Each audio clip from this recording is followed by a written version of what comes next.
moving on, some breaking updates coming up. Top defense sources have told Money Control that India is exploring the possibility of a potential partnership with French aerospace and defense major Safran to enhance its engine-making capabilities for the Indian Air Force fighter aircrafts and to develop engines for the next generation Tejas light combat aircraft Mk2.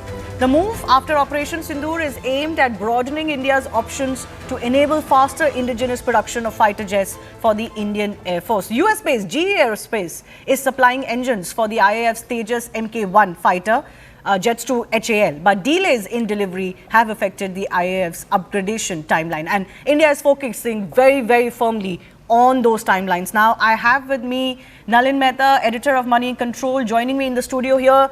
Nalin, how significant could this be? This is a very significant move, Shivani, because this is a move that has been decided on after Operation Sindoor. Fundamentally, is aimed at broad-basing India's options for the development and the expansion of the Air Force's fleet.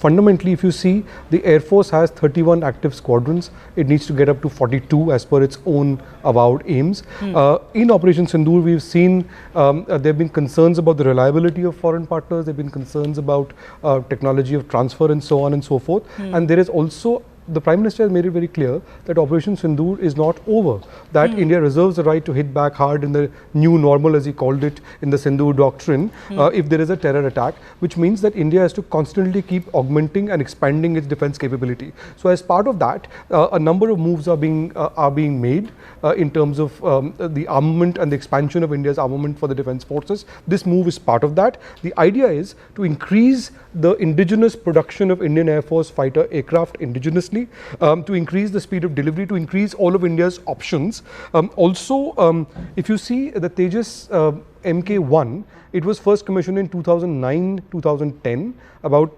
40 were commissioned to be delivered by 2016. They were powered by the American GE Aerospace's engines.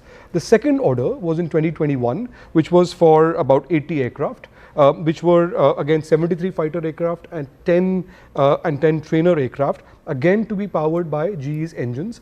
That is where the delay has been. The engines had, the first of these aircraft were to have been delivered by Hindustan Aeronautics Limited by the middle of last year, 2024. If you saw, Shivani, at the Bangalore Aerospace show earlier this year, there was that video that went viral of the Air Force chief berating HAL for this. HAL later put out a statement saying that it wasn't because of laziness but because of technical issues. One of those technical issues is that there's been a delay by GE in sending the engines. This is also happening in the context of the unreliability of America as a partner for India, particularly in the defense sector. Do you think this is also sending that message?